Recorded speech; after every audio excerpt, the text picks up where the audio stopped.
Hello there, Sir from 17 once again. This is The Witcher 2 Dark Mode Difficulty video walkthrough. This is the end of Chapter 1, The Floating Prison. So we have a choice here on who we're going to be following with, as I fail the poker quest because I fucking hate that dice game.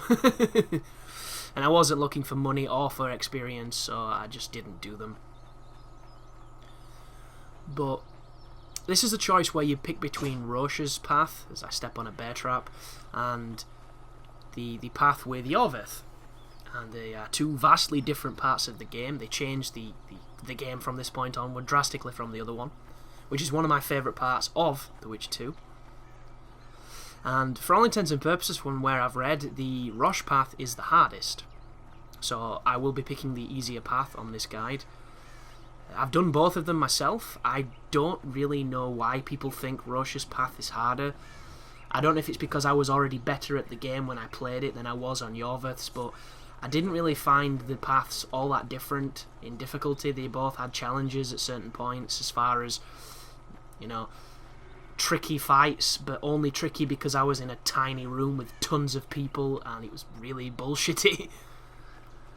So it's pretty much preference who you pick, and this is a terrible fight coming up here, guys. I'm going to handle this really poorly because of bad judgment. So I didn't realise at this point that I didn't have the spell, the stat that enables you to block arrows. So you'll notice there's an archer in the background here who I'm coming for now. I thought I could just block them and it would take vigour. I can't because I haven't bought it. So after this encounter, I'm going to be getting railed by arrows. Oh, I just got railed by one then, because I didn't realise that there was two archers up there. Look at my life. Like, this is panic mode engage right now. The fight went from something really manageable to something quite dire, all because I'd forgot there was dudes up there. So the first thing you need to do, learn from my mistakes, don't do what I just did, acknowledge the fact there are archers, and then divide and conquer. And I'm looking at Iorveth here thinking, what the fuck are you doing, son? The AI on the game and the pathing when it comes to the way they walk and stuff is so bad. It's so PC, it's hilarious.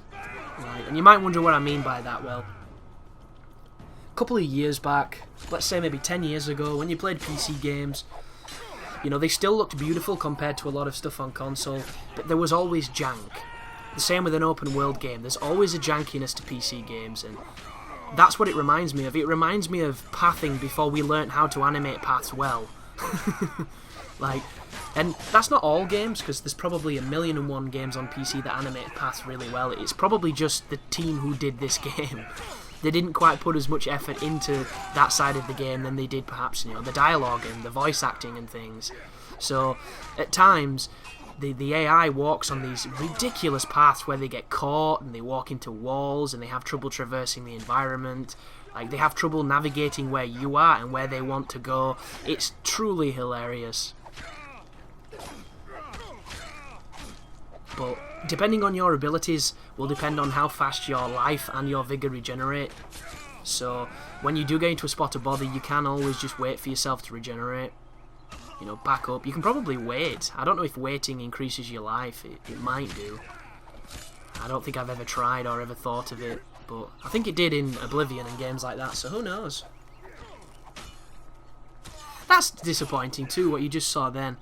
The canned animations that they do for criticals, they're all a little bit... That one's from the first game, that one. I did that to a guy in Kaer Morhen the other day, which is pretty cool. I'm glad that they brought that back.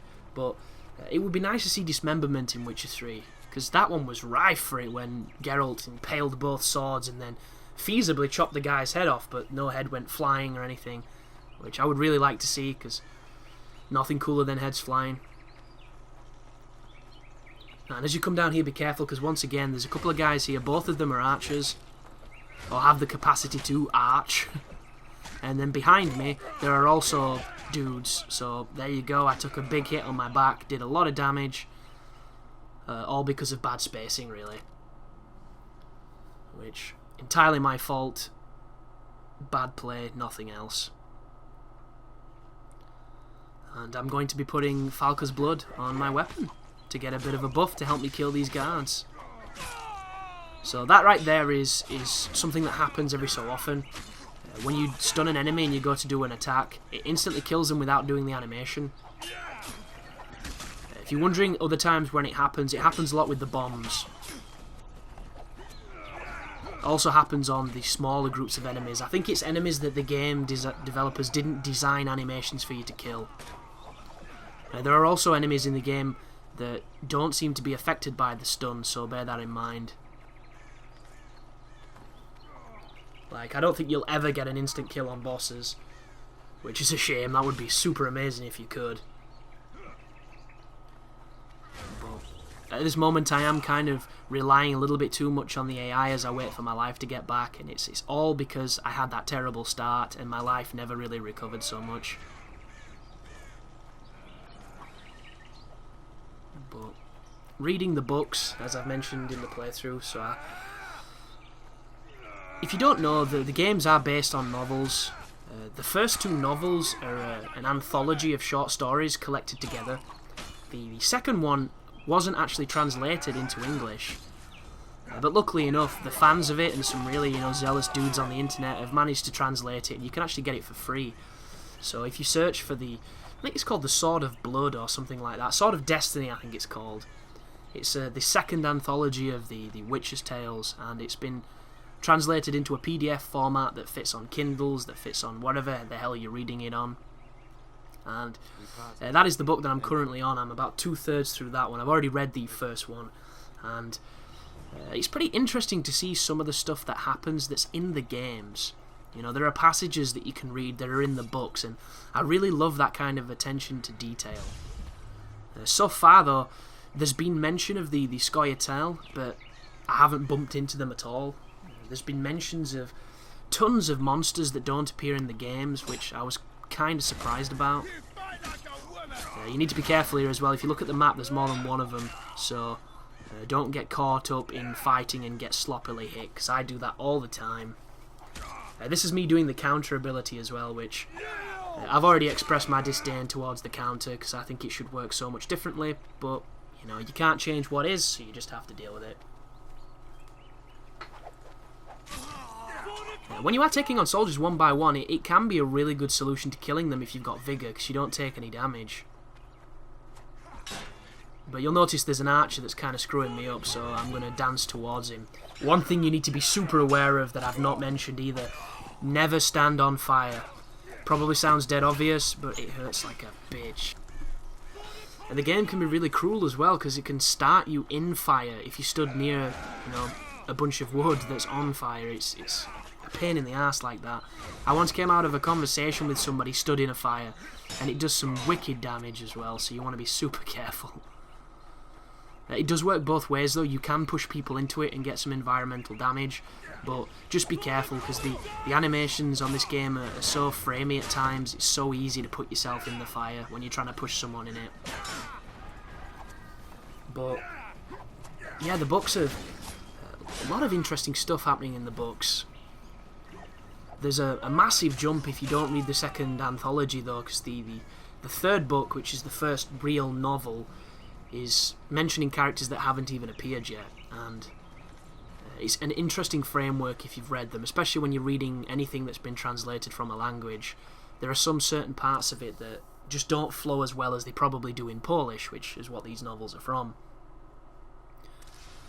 But there's a couple of really surprising aspects of it. Like, I don't know if they're limited by census or censorship and things like that, by the ratings board, but Dandelion is so much more promiscuous and so much more sordid in the books than he is in the game. In the game, he comes across as, a lot more pleasant, a lot more respectful than he is in the books, and I would really have liked them to commit to him being the just filthy, lecherous troubadour that he is. And I'm having trouble again because I've not realised that I'm not blocking these hits all that well, so I'm taking unnecessary damage. This fight looks tougher than it is, so learn from my mistakes, don't block when you don't have the ability, and fight them on your own terms. Do not rush, do not go to them, or you will end up getting killed very quickly. There you go, nice big stab. But like the Wild Hunt, I expected the Wild Hunt to be a really big part of the short stories, and it took forever for them even to mention it, and they mentioned it once in Fleeting. So there's quite a lot of mythology that's coming through that's taking its time to mature. And like if you've played the first game, look at that texture, it just wouldn't pop. But if you played Witcher 1, the cutscene at the very beginning before you start the game is the very first story of the first book of The Witcher, and it involves him going into a crypt to spend the night and this vicious Druga being there, which was once I think the king's daughter or the bard's daughter or whoever the hell owns this land. And one of the things I'm looking forward to most by playing the first game is some of the stories coming to life, because these are inspired by books, and I love that kind of relationship between literature and the game. But this dock here is only challenging if the game screws you, and what I mean by that is because you've got allies, they will block you, they will also trap you, and it can be really difficult to get away from hits. It can be really easy to get sandwiched up against a surface and there's nothing you can do but get stun locked and killed. And just be aware that the enemies, although they do show interest in the NPCs, will generally always go for you if you're close enough, because you're just so much more delicious to kill than anything else. And I'm getting comboed here by this big fella, and it is not going well. Another thing too, you've noticed previously in the walkthrough, when using Ard on an enemy that is in an animation or altogether, not expecting it, you can push them off edges. I don't know if you can do it into the water here, because it didn't seem to work when I tried, but that just might be the game being a little bit finicky at times. I know it's worked in stranger places, so always try it because it's really effective.